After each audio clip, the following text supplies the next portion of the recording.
Well, it's time once again for our monthly live stream on Don't Talk TV. And given that the Canadian federal election was just a few days ago, we really have no choice but to talk politics and talk about the election. So I've got a whole bunch of material prepared for that, and hopefully you've got a bunch of questions as well. So let's get right into the episode.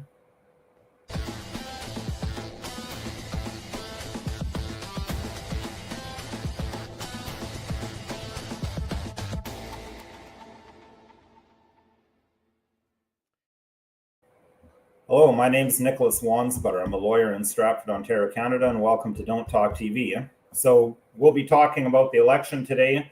I've got a number of things planned, but of course, if you've got questions, we'll try to answer them best we can. But what I want to look at is the results. We'll look at why it happened and why I think the evidence shows that there was no voter fraud. And I'm going to show you that evidence. And then I'm going to talk about why I'm not even mad with these election results, talk about what's coming, what I think, what are the three main laws Mark Carney is going to push as the Prime Minister of Canada, and then we'll talk a little bit about what we can do about it. But before we get into all that, please like, share, subscribe. We've actually lost subscribers over the last month. We're back down under 8,500. I don't know whether YouTube is just auto removing people. If people don't like my content and they're bailing, or they're not seeing it and they're thinking, oh, this guy's not making videos anymore. I don't know what it is, but I think liking, sharing, subscribing, commenting, all that is going to help try and spread the word. So if you like what I have to say, if you find it interesting, then please do those things so that we can get even more people educated on the law and talking about the things we talk about on Don't Talk TV. Of course, I'd be remiss if I didn't, as always, try to promote our Don't Talk TV mug. We're selling these at cost, which is $10. That's no profit to us. That's just something so people can have something Don't Talk TV labeled. And $10 plus shipping. So depending where you are, apparently it varies a little bit from about $18, $20 up to about $25 max. So give you an idea what that's would cost if you're interested. So send an email to us at don'ttalktv@protonmail.com. We got that on the banner on the bottom, and that's a nice mug. So that said, let's dive right into it. I mean, this I think everyone's probably familiar with this by now, that this is what the electoral map of Canada looks like after Monday the 28th. From a zoomed out view like this, it actually doesn't look that terrible. There's a fair bit of blue. Well, not that terrible if you assume that there's any significant difference between blue and red. We'll get into that later. But this is what we got going on, and this is clearly, well, not clearly from this, but the Liberals won a minority government from this. So so viewers know what MK is talking about here. Thank you for remembering me and my work on True Restoration. That was a podcast that I was on years ago. I guess those episodes are still around. More of a Catholic-themed podcast, but thanks for joining us, MK. And, well, Dixie Norma says, Monday felt like a gut punch. Canada's doomed. Don't disagree with the second part. The first part, as we'll get into later, I'm not even mad. It wasn't a gut punch to me because, bit of a preview, spoiler alert, to me it wouldn't have made any significant difference who won. Canada's on the trajectory it's on, but here's our new Prime Minister. Oh, that's so awful. I can't watch more than that. I mean, far be it for me, I guess, to mock someone's dancing abilities, but as I've said before on the previous episode when I was talking about Justin Trudeau dancing at the Taylor Swift concert, which, by the way, he looks way better. I take back everything I said about the cringeworthiness of his dancing after seeing Mark Carney dancing. But this is why you don't dance in public if you're that bad at dancing. But we got a bit of a technical malfunction here, Richard. I don't know what happened there. But that was a bit of a preview of why I'm not mad.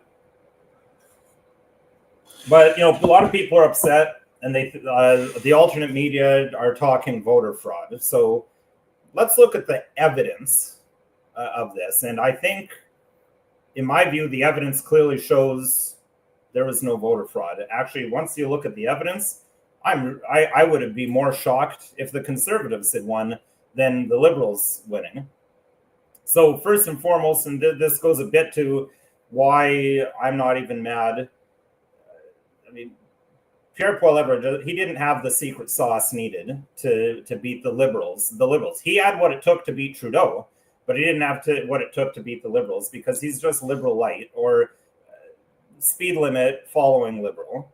We'll get more into that later. But I mean, I think this graphic from Abacus data, and as always, we're going to have links to the sources of all of our data in the show description. Here's a big problem.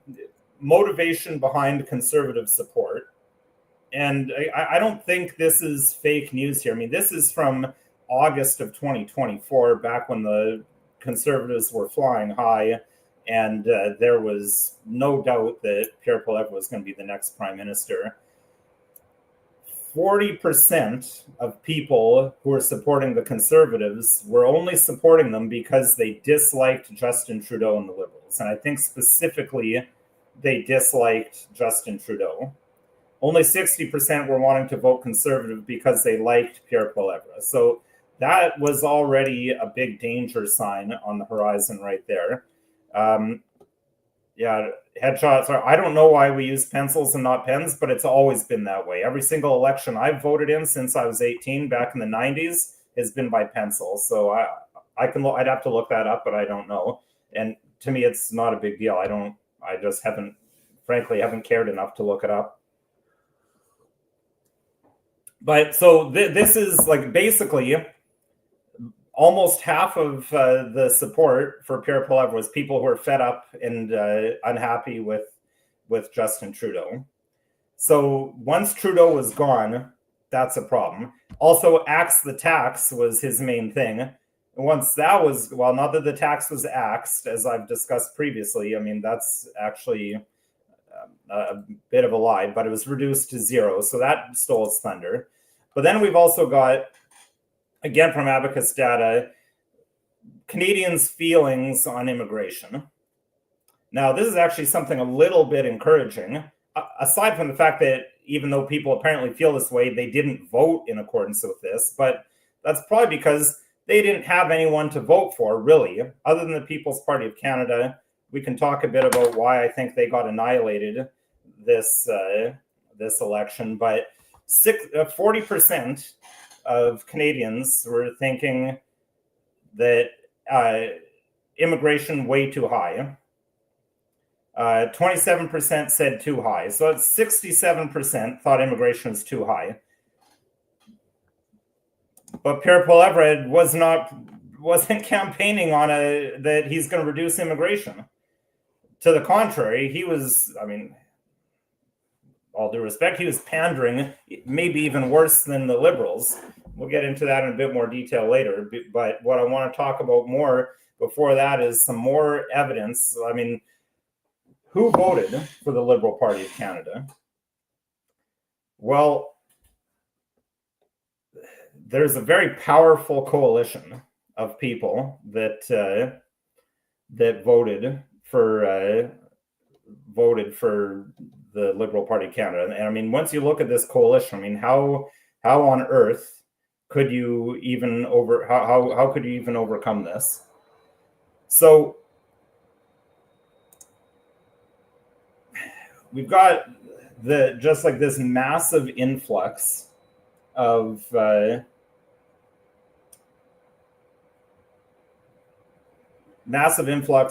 government employees. I mean, look at this since 2020. Look at that spike in public sector employees. Now, private sector employees have gone up a bit too, but the gap you can see private sector and public sector were roughly the same around 2020, a little bit before. Astonishingly, between 2018 and 2019, more people were self-employed than worked for the government or work for another company. They see 2020, of course, private sector employment drops completely off a cliff because of COVID. Public sector takes a little bit of a dip, but as we know, public sector employees were well cared for. Self-employment is dropping down, going down a lot, right? But public sector, huge. And public sector employees, who's paying them and who gave them those jobs? Who's been in government over this whole time period? I mean, this entire scale, you can see public sector employees start taking off around 2015 when Justin Trudeau was elected. I'm not saying every single public sector employee is going to vote for the Liberals, but I'm sure a lot of them were, and that's borne out by the data. When you look at the places like Ottawa, where almost everyone's a public sector employee, deep red. Everyone's voting, not everyone, but the majority of people are voting for the are voting for the Liberals. So that's not surprising at all. And I mean, we can even let me just screen share with you a Globe and Mail article that go. Then that's where I got that graphic from, where ballooning public sector is reshaping Canada's economy. The number of workers in Canada's public sector has soared in recent years, outpacing the private sector, but economists warn the growth of government jobs is not sustainable. I mean, no big surprise that it's not sustainable, but I'm more interested in the effect on the election. And here, this shows the spike really well. Like, look how much government employees have been up. Way back in the early 90s, before I was even conscious of such things as high, it dropped off a lot under, of all people, the Liberals, but the Chrétien Liberals were totally different creature from the current Liberals. I mean, heck, I'd vote for Jean Chrétien over Pierre Poilievre today because Jean Chrétien was more conservative by a long shot than Pierre Poilievre is. So, I mean, that shows you how much things have changed over time and how not conservative the Conservative Party is. But so that's a big one right there in my view. But let's take a look at another part of that coalition. So that's part one of the coalition, public sector employees. Second part of the coalition is the massive influx of immigrants. So, I mean, in this graph here, the number and percentage of immigrants of the population in Canada, 1871 to 2021. So you see there's a big bounce up here when that, like World War I, World War II, you got a bunch of people coming from Europe. But then we get here into again, it's been going up steadily since about the mid-90s. So Harper was in on this too, but it's definitely continued unabated, such that we're at levels not seen, 23%. We haven't seen percentages like that since the World Wars. 1931, 22.3% of the Canadian population were foreigners, people who were not born in this country. Now, 23% of the country are people who were not born here. So these are people who aren't going to be loyal to the country, and that's no slight on them. I mean, they're not from here. They didn't grow up here. This is not their country. Why would you expect them to be loyal? I don't blame them. Would you be loyal if you moved to some other foreign country, especially the way immigration goes in our country, where you're told, you keep your culture, you're not coming here to be Canadian, you keep your ways, right? So they're going to be more loyal to the people that brought them here and the people who are offering them more stuff. Now, that's probably why Poilievre and the Conservatives thought their angle, their way of securing more votes was to pander to the immigrant population. It worked a little bit, but it didn't work a lot because a lot of for example, the heavily, very high percentage Indian places where Pierre Poilievre was going and putting the thing on his head, and we'll watch a clip of that later, didn't secure them election victories in those places. So that's part two. Well, Dixie Norm is saying doesn't think that Conservatives would have mandated the job. that's pure speculation. And we don't, so I don't know, maybe yes, maybe no, who knows? I don't really, but continuing on, here's the third part of the coalition, baby boomers. And here's the Brantford boomer, who really is a part of our history now. I mean, this is a bit of a joke meme for playing on those Canadian Heritage Minutes, but this man and the people that think like him played a huge role in this election, because they came out in huge numbers to vote for the Liberal Party of Canada and to vote for Mark Carney. So I mean, these people are. This is a huge part of the coalition, and let's look at from another Abacus data. Most important factors when deciding to vote. So they've got this color coded by age groups. Red is 60 and over. So red would be baby boomers. What's the least important reason for voting? The least important factor for baby boomers, making Canada a better place to live. I mean, I guess they had it good. They lived good. They're still living in good situations, so they don't care about making it better. Maybe they think it's good enough that's why they don't care about making it better. But whatever the reason, they don't care about making Canada a better place. So, let's stick with the current people. Making housing more affordable, second least important topic to baby boomers. Then I should pause to say that baby boomers still account for 1/3 of the electorate. So that's a huge block of voters who don't care about making housing affordable and don't care about making Canada a better place to live. What they really care about is giving the finger to Donald Trump, to the bad orange man in the United States. I mean, look at that bar. Like, that's right to the top. 50%. That's their number one issue by far. Surprisingly, reducing cost of living is number 2. And of course, improving Canada's healthcare system, that would be important to them because, I mean, it's just a fact of life that as you get older, you tend to need more healthcare. So Bill Davies says, I'm a boomer and it sure does not apply to me. Well, absolutely, this doesn't apply to every single person of that age group, right? Because there is still about 5% of baby boomers who are saying they want to make Canada a better place to live. And there's about 8% who are saying they want to make housing more affordable. So, Mr. Davies, I'm sure you're part of that 5 and 10% of people who valued things like making Canada better, managing the federal debt, growing the economy. But unfortunately, 50% of people of your age range valued, giving the finger to the bad orange man above all else. So you look at this, I mean, that is such a powerful coalition between those 3 groups. And that's a lot of people between immigrants, public sector workers, and baby boomers. Now, there's, of course, overlap between those 3 groups because there's a lot of immigrants. Anyone who's gone to a Service Canada or Service Ontario or tried calling a Canada Revenue Agency for help with your taxes, you've experienced that there's a large number of newcomers to this country who work for the government. So there is overlap. But so, I mean, again, baby boomers, that's 33% of the electorate right there.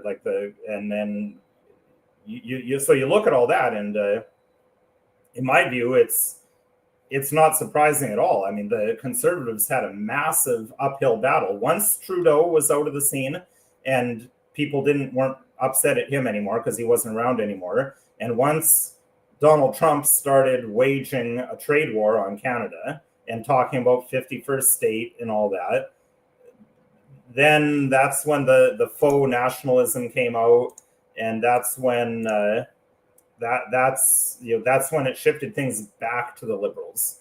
And I think and we've seen this in Canada for so long, right? The Liberals are generally the party in power. They're in power a lot more than the Conservatives, because I think they've always had that. Well, obviously, baby boomers were young once upon a time, but the Liberals, I think, have generally had the public sector employees and the public sector employees and immigrants on their side, because they're the ones who are giving the most to those 2 groups, because Conservatives are generally a bit more fiscally responsible, although I'm not sure how fiscally responsible Pierre Poilievre's platform was, although everything is relative, right? I mean, relative to Mark Carney, okay, it was a bit more fiscally conservative. Objectively, it was not a conservative or fiscally responsible platform. But keep in mind, of course, that people also listen to the legacy media a lot, and especially that older generation, baby boomers. I mean, they grew up with a media that was not so openly partisan, so they had that trust. I mean, they grew up in the era of Walter Cronkite, so I think they tend to trust it more. Now, it's disappointing that the alternate media seem to all jump on this bandwagon of hating on the People's Party of Canada. Moose on the Loose here said PPC is not a real party. Maxime doesn't even live in Canada. Well, that's a falsehood. Mr. Bernier lives in Canada. He just has like a snowbird winter residence, like a cottage that he goes to sometimes in Florida. It doesn't mean he lives in Florida.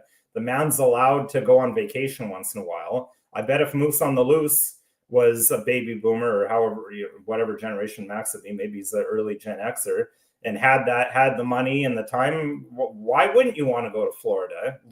Millions of Canadians do.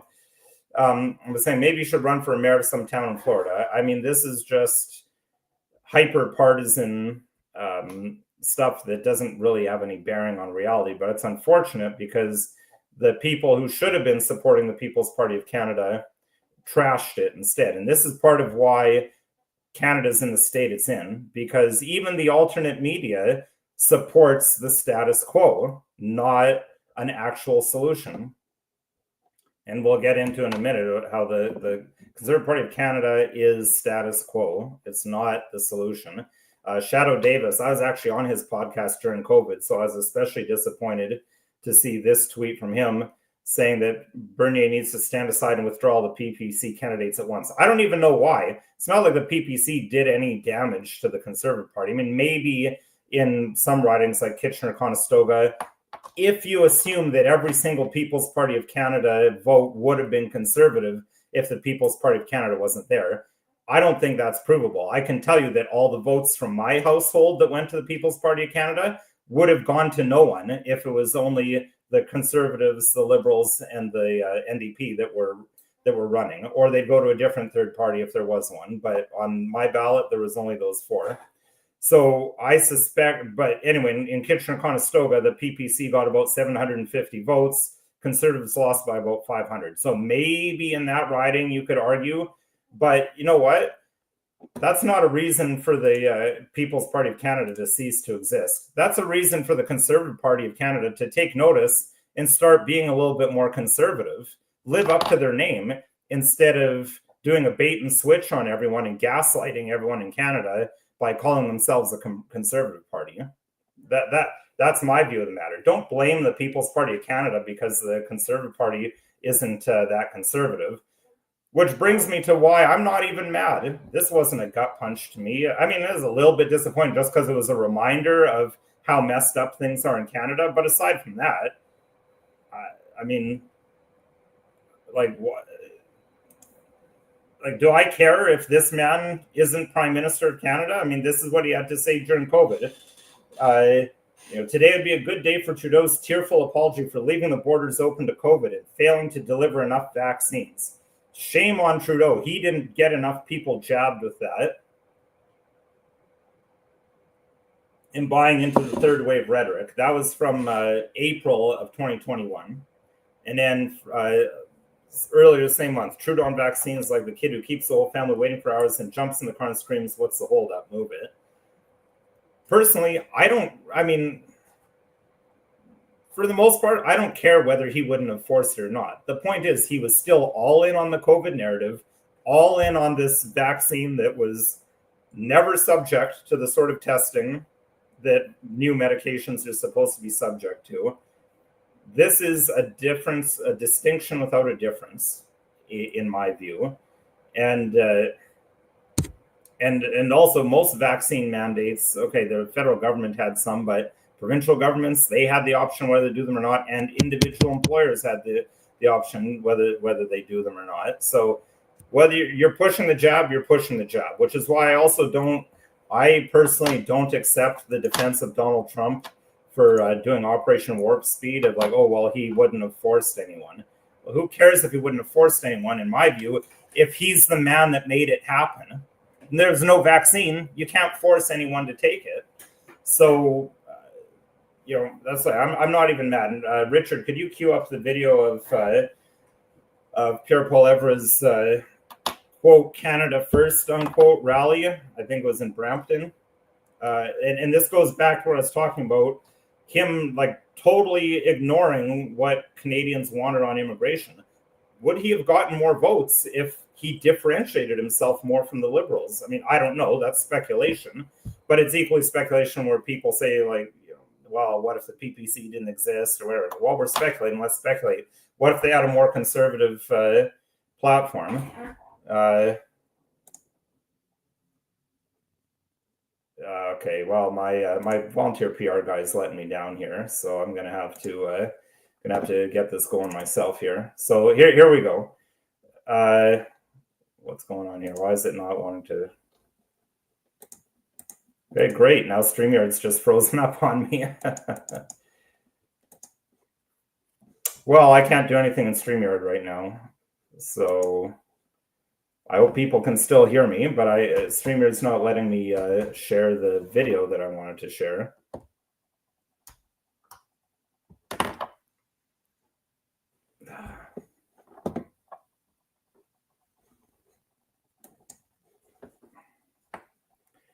Well, it looks like I'm getting kicked out of the show here.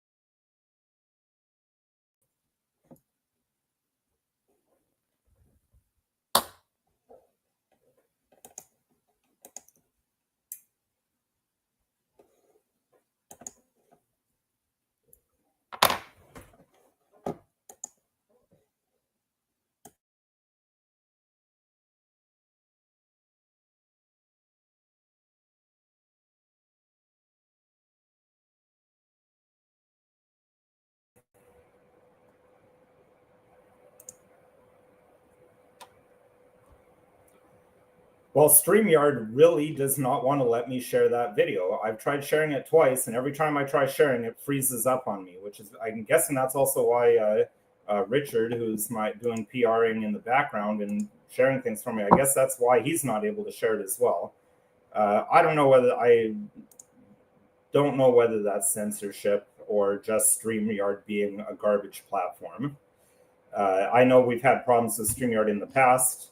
The problem is I'm just not aware of anything that's better, or and the prices are all outrageous on these. So my apologies to that. I'll complain to StreamYard, and they're probably not going to care. But I was hoping to share you a video of Pierre Poilievre saying Canada first, and then chanting in, I think, Punjabi. I mean, the irony and the utter ridiculousness and preposterousness of saying Canada first while wearing a foreign costume, speaking to a bunch of foreigners in a foreign language. Canada first for a change. Let's bring it home.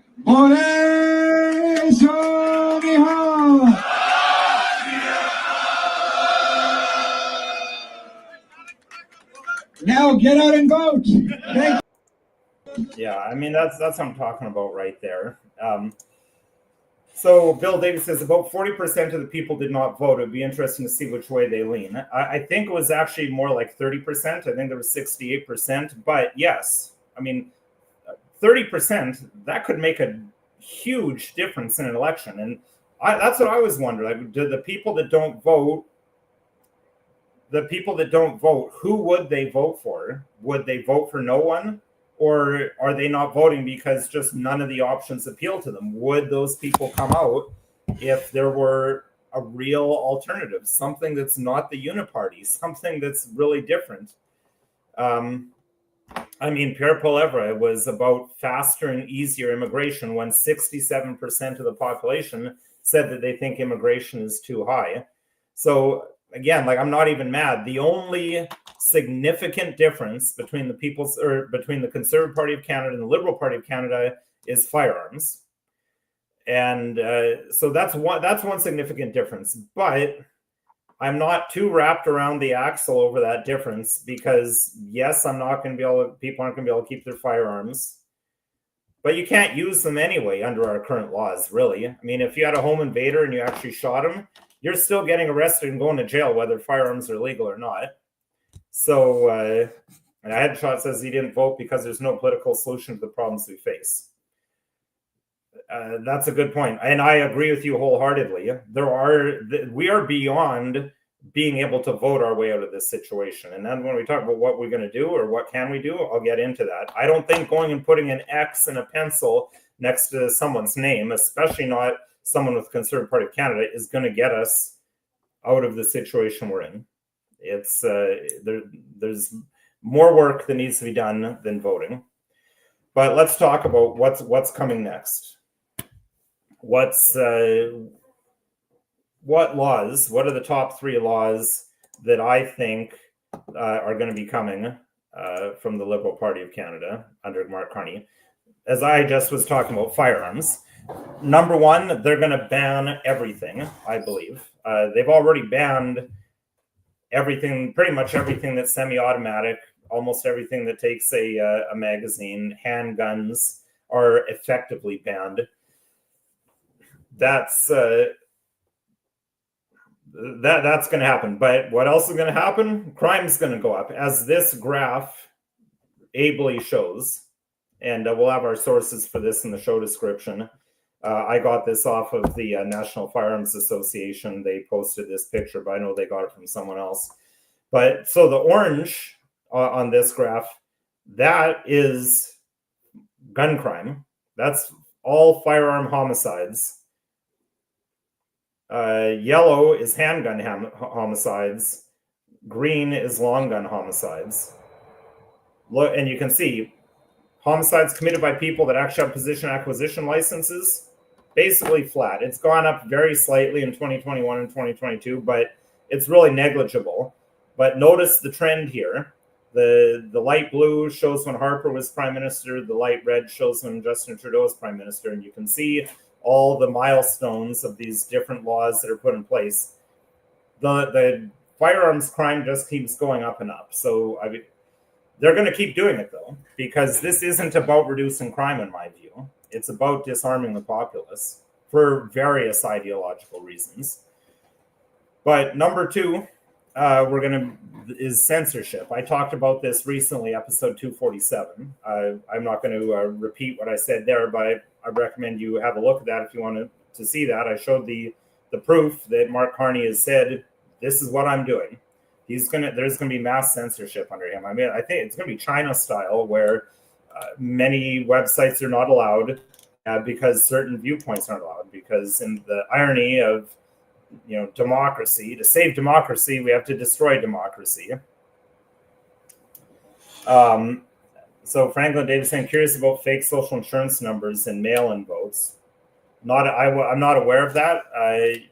Maybe email us. We could have a look at that. But as I just discussed, though, they don't need any fraud for the Liberals to win almost every time. They've already got it cooked into the very system. And liberal democracy, it will always be that way, because that's just how liberal democracy works. Even the ancient Greeks figured out that democracy will only work until people realize they can vote themselves a share of other people's stuff. And then we're well into that phase. And to take other people's stuff to justify, you've got to demonize those people, or discredit them, say they're bad people, or praise and pump up these victims. We have to give them money. So we're well into that, and you don't need voter fraud. I don't think you need voter fraud at all. So why would they bother doing voter fraud? I'll answer that interesting question in a minute about if I've thought about leaving the country, where would I move to? But third, let me just say, carbon tax is going to be back, and I'm sure no one watching this video doubted for a second that it would be back. But I don't know, Richard, if StreamYard's going to let us play this one, but if you could play that Carney clip where he's talking about how everything under his government has to be. And now it's time for the financial sector to deliver. To reach net zero, every country, every company, every bank, every investor, every pension fund around the world will need to make some big changes. In the run-up to COP26 in Glasgow, we have an enormous opportunity to bring climate change into the heart of every financial decision. And our plan will manage the risks from climate change while helping to seize the opportunities from a newer, greener economy. I think that's enough of that to get the flavor. Carbon tax or something like it is going to be back, and it's going to be back with a vengeance. You don't need to be Nostradamus to make that prediction.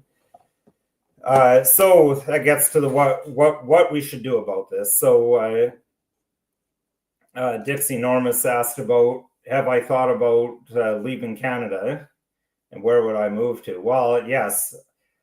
Richard, my PR guy, Richard, was shocked to hear this, that I've been contemplating whether to leave this country since about 2008, 2009, because I saw the writing on the wall back then. Now, I'm not patting myself on the back. I'm just saying that my worldview, my perspective on the way things were going in Canada, back then I already started considering it.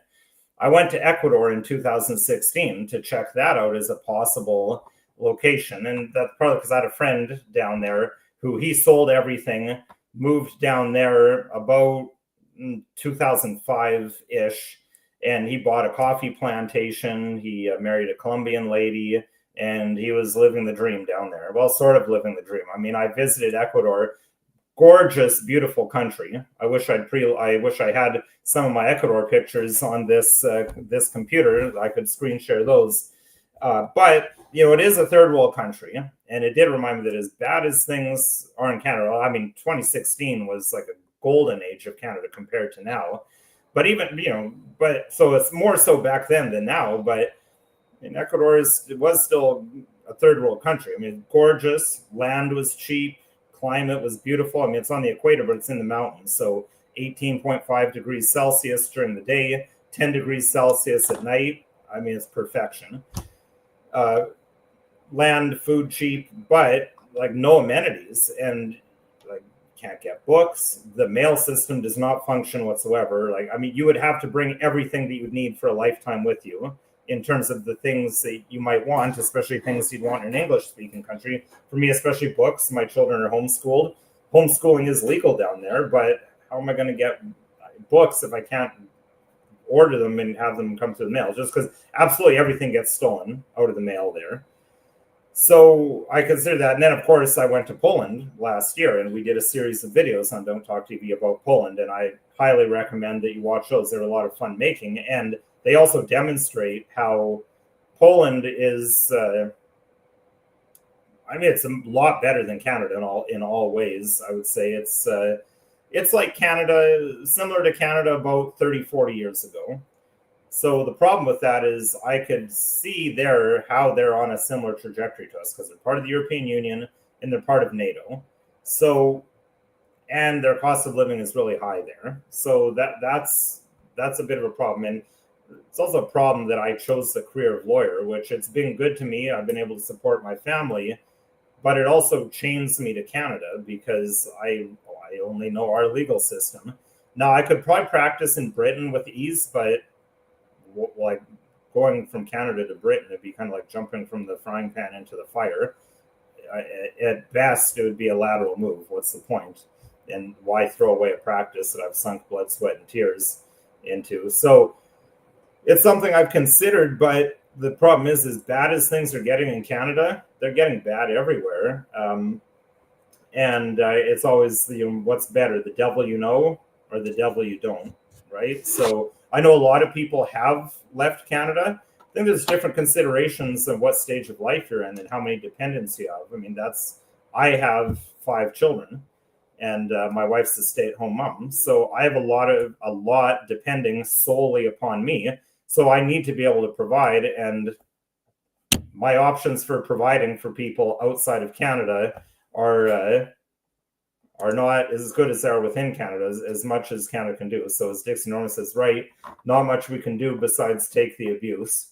And again, it goes to the, the devil you know or the devil you don't, because there's probably abuse going to come down the pike for you in a lot of countries too. I mean, again, Ecuador, when I talked to my friend about what happened there during COVID, I was thinking, thank goodness we never moved to Ecuador, because it was horrible there in Ecuador. They locked things down like you wouldn't believe, way worse than Canada. And he lost his business. He had a cafe that he ran because he had a coffee plantation. And I remember asking him, well, why do you bother with the cafe? You got this beautiful plantation. He said, well, I can't not have a cafe. Well, I can sell bags of coffee to the Chinese for, $10 for a 100-pound bag. Or if at my cafe, I can sell it for $2 American a cup to tourists. I mean, I can't say no to that. I mean, he's surviving, but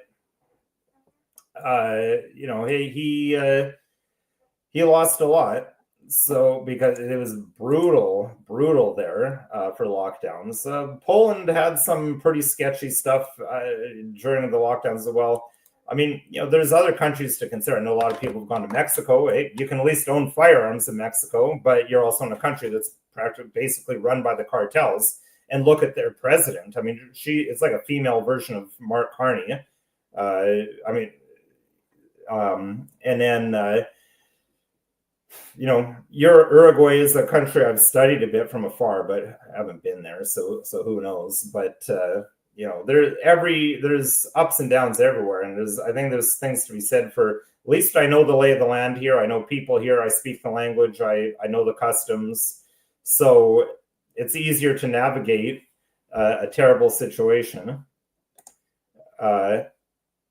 So Dixon said, I thought you would have said the USA. Well, the problem is the USA is impossible for a person like me to emigrate to. So I'd love if Donald Trump offers asylum to Canadians, I would think long and hard about that. I have to respectfully disagree with Headshot that Russia seems like a good choice. In my view, Russia is pure propaganda. That country is nothing like what they try and present. And people try to say, oh, it's based. Russia is not based at all. They do a good propaganda campaign, and I'm not sure why they do. I'm not sure what the benefit to Russia is, other than sowing division, I suppose, to present themselves as this based Christian nation. But they're not. They have their own immigration problems. They have one of the lowest birth rates in the world. They have the highest abortion rate in the world, the highest divorce rate in the world. And corruption. They have outrageous corruption in Russia. My dad actually traveled in Russia, and let me just tell you a couple of quick stories about Russia once you get outside Moscow. He'd be driving along the highway and all the telephone poles were cut down. So he asked his driver, why are the telephone poles cut down? Well, people have cut them down and steal the copper wire to sell it. The reason he was there is because his company had tried investing in Russia. They bought it was an agriculture company. They bought a bunch of combines. One day, the local governor showed up with his soldiers and said, this all belongs to us now. So my dad went there to try to negotiate, try to save something, try to get something back from them. And he speaks Russian because I have some Russian heritage in my background. And he traveled to dozens of countries in the world. That's the only country he ever had to travel with an armed guard because it was so dangerous. They had to bribe, the police would pull them over just with made up, like, oh, there's a sign back there that says you're not allowed to pass between 12 o'clock and 2 o'clock. There was no sign. He was just fishing for a bribe, so I had to bribe them to carry on their way. There's curfews in Russia. You want to talk about lockdowns? They have curfews way before COVID, and that wasn't that long ago. It was during Putin's time. That was maybe 10 years ago, maybe 15 years ago. Things I don't think have gotten a whole lot better. I know people why do people still get trophy wives from Russia or mail order brides from Russia? Women wouldn't be willing to be mail order brides if Russia was some great country. But those of you who think it's awesome, I recommend that you go on a scouting mission first. Don't sell everything and move there. Go stay there for 3 months or a month to get the lay of the land and see, is this as good as the internet makes it look? I would recommend that for any country. I mean, that's why I went to Ecuador. That's why I went to Poland. I'm like, I can't make any decisions without seeing with my own eyes and actually trying to live there a while to see what it's like to actually live there. So Manitoba says it's much safer than in the US. They crack down hard on corruption and crime. I'd love to see the evidence of that. So if you could email us, Richard, you could throw the email address up there again. I'd love to see the proof and the evidence of that, because I'm open to changing my mind. I'm going off of the information I've received from people that I trust. But if you've got some verifiable evidence of that, I'd love to see it. Because hey, if there is an option out there, and I have some Russian heritage, I could get Russian citizenship, not like that, but I could get it because my grandfather was Russian. So Russia and Poland as well, actually, they have, the way you get citizenship is by heritage. So if your parent was Russian or Polish, you get that, you're automatically that citizenship. You just have to, they just don't know I exist, or they don't know my dad existed. So I would just have, so I could potentially get Russian citizenship if I wanted. So very interested if you've got some verifiable proof, because I go off evidence and I don't consider it, some Twitter, channel. Like, I'd want to see, some solid data. I'd be interested in seeing that. But that said, it's almost 8 o'clock. We've been going for a while here. So interesting discussion. I thank you, everyone who's throwing some comments up there, and follow up on the things we talked about to don'ttalktv@protonmail.com. I'd be very interested in seeing what information you have. And of course, this video is not legal advice. If you need legal advice, or Derek Tomaszewski's Warsaw plan was spoiled. Well, email me about that. I'd love to hear about that as well. But I'm always interested in talking to other Polish people. I love Polish people. I married one, and I loved Poland. But this isn't legal advice. I said call a lawyer if you need legal advice. And as I said at the beginning of the show, we've got to somehow break through the 8,500, get to 10,000 subscribers, because I think Don't Talk to Me a takeoff. I like to think that I'm providing some valuable information, and if you agree with that, please do like, share, and subscribe so we can get up there and get the word out more. We kind of skipped over a bit of what you can do about things. We got off into the weeds about about me leaving. Episode 83, check that out, because I laid out the recipe there. I firmly believe that what I talked about in that episode 83, is that's what we need to do rather than voting. So, Richard, if you could throw that in the chat, and of course put it in, we'll have it in the show description, that'd be fantastic. And email us if you've got show descriptions, follow up on our discussions. Love to hear from you. And again, if you found this video at all interesting, helpful, and informative, please consider liking, sharing, subscribing, and following us on social media. Oh, and before I go, I forgot, we've got a very special episode coming up next week. Probably no one watching anymore at this point. Actually, it's still 23, I see. I think we've had the same number of viewers, so thank you for staying for the whole thing. Episode 250 next week. Amazing discussion I had with Derek Fromm. He's a lawyer from Alberta who I met during COVID. One of the very few lawyers I'm on the same page with. Maybe, Richard, you can play that clip. I'm sure listeners have, or viewers have seen that old cartoon, political cartoon of a cow that's eating in Alberta but being milked in Ontario. It's been pretty much since Alberta entered Confederation in 1905 that Albertans have been dissatisfied with how things are done, because it seems like Albertans are expected to pay for the excesses of Ontario and Quebec. So Quebec can say no to oil and gas going through the province. and they don't have to develop their own resources. But they will continue to accept equalization payments from Alberta, even though they could make their own way. And it's basically Albertans feel like wealth is being extracted from this province. And wealth is work. You earn wealth by working. And so it's essentially we're being forced to work to provide for Ontario. Yeah, so that's a very brief preview of what we're going to have next week. So tune in. Derek and I talked about the rule of law. We talked about the role of God in society and how that impacts the rule of law, and specifically the Charter of Rights and Freedoms and how the supremacy of God factors into that. Obviously, we talk about Alberta separation and other related topics. So please join us next week. I think you'll really enjoy it. And amazingly, it's our 250th episode. So thanks again for joining us, and we'll see you next week.